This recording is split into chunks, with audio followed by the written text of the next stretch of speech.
साथियों, महाभारत में जब भी महारथियों और योद्धाओं की बात की जाती है तो कर्ण का नाम सबसे ऊपर आता है। कर्ण एक महान धनुर्धर और महारथी था, लेकिन उसे खुद को साबित करने के लिए जीवन भर संघर्ष करना पड़ा। पग पग पर अपमान सहना पड़ा। कर्ण को वह सम्मान नहीं मिला जिसका वह हकदार था, अधिकारी था। कुंती का पुत्र होने के कारण वह पांडवों में भी शुमार था। पांडवों में ज्येष्ठ पुत्र होने के बावजूद वह सूत पुत्र के नाम से अपमान सहता रहा। एक अच्छा योद्धा और अर्जुन से बेहतर होते हुए भी कर्ण को वह सम्मान क्यों नहीं मिला जिसका वह अधिकारी था? वह कवच और कुंडल के साथ कैसे पैदा हुआ? उसका पिछला जन्म क्या था जिसके कारण कर्ण को इस जन्म में इतना अपमान और संघर्ष झेलना पड़ा?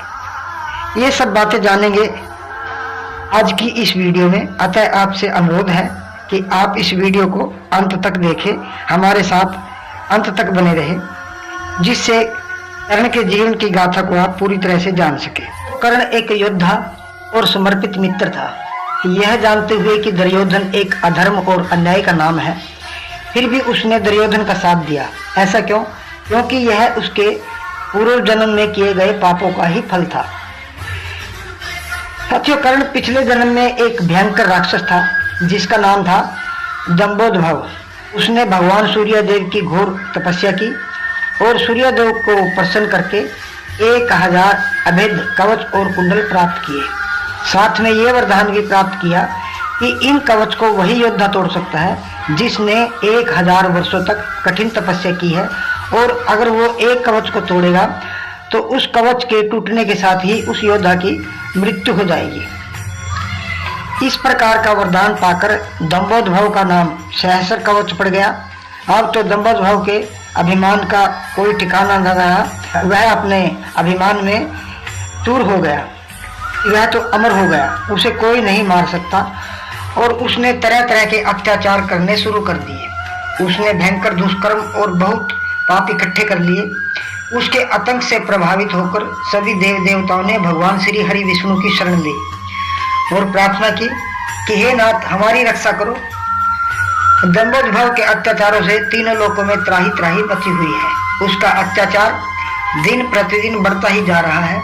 अब तो उस राक्षस से आप ही हमारी रक्षा कर सकते हैं। इस प्रकार प्रार्थना सुनकर श्री हरि नारायण विष्णु जी ने उनको कहा कि नर और नारायण जो मेरे ही अंश से पैदा हुए हैं वो तपस्या कर रहे हैं, तुम उनकी शरण में जाओ। सभी देव और देवता नर और नारायण की शरण गए और सविनय प्रार्थना की और सब बातें बताई कि किस प्रकार दंभोदभ का अत्याचार बढ़ रहा है और श्री हरि ने हमें आपकी शरण में भेजा है। तब नर और नारायण ने उनको अभय का वचन दिया।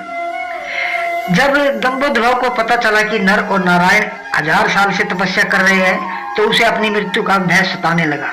वह नर और नारायण से युद्ध करने के लिए, उन्हें मारने के लिए चल पड़ा। पहले नर ने युद्ध किया। 1000 देव साल तक युद्ध चलता रहा। तो नर ने दंभोदभ का एक कवच तोड़ दिया और कवच के टूटते ही नर की मृत्यु हो गई। लेकिन नारायण ने अपनी तपस्या के बल से नर को पुनर्जीवित कर दिया। अब नर तपस्या करने के लिए चला गया और नारायण ने भी 1000 साल तक युद्ध किया और उसने दूसरा कवच तोड़ दिया और नारायण की मृत्यु हो गई। तो नर ने अपनी तपस्या के प्रभाव से, अपने तपोबल से नारायण को पुनर्जीवित कर दिया और स्वयं युद्ध करने लगा और नारायण तपस्या करने चला गया। इसी तरह नर और नारायण ने उसके 999 कवच को भेज दिया। जब उसके पास सिर्फ एक कवच और कुंडल रह गया तो वह घबराकर सूर्यदेव की शरण में भाग गया और सूर्यदेव ने उसको फिर से अभय दे दिया। नर और नारायण ने उसके पीछे जाकर ललकारा तो सूर्यदेव ने कहा कि हे देव, यह मेरी शरणागत है और मैंने इसको अभय का वचन दिया है, अतः मैं आपसे इसके जीवन की प्रार्थना करता हूँ। इसने मेरी घोर तपस्या की है। तब नर और नारायण ने क्रोध में आकर कहा कि ठीक है, इसका फल आपको भी भोगना पड़ेगा। यह राक्षस आपके तेज से द्वापर में जन्म लेगा और ये कवच कुंडल भी इसके पास रहेंगे, लेकिन इसकी मृत्यु के समय ये कवच और कुंडल भी काम नहीं आएंगे। यही राक्षस कर्ण के रूप में जन्म लेता है। युद्ध से पहले इंद्र उसके कवच और कुंडल भी मांग लेते हैं।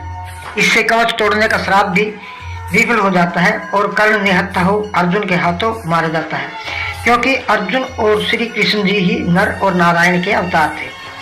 कर्ण को जो ये अपमान मिला और सम्मान नहीं मिला, ये सब उसके पूर्व जन्मों के ही कुकृत्यों का परिणाम था। इंसान को अपने किए बुरे कर्मों का परिणाम तो भोगना ही पड़ता है, वह उससे बच नहीं सकता। साथियों, ये कथा आपको कैसी लगी कृपया करके जरूर बताना। अच्छी लगी हो तो लाइक और शेयर जरूर कर देना। अगर हमारे चैनल को सब्सक्राइब नहीं किया तो सब्सक्राइब जरूर कर देना। मिलते हैं ऐसी ही एक और अगली वीडियो में। नमस्कार, जय श्री कृष्ण, जय माता की।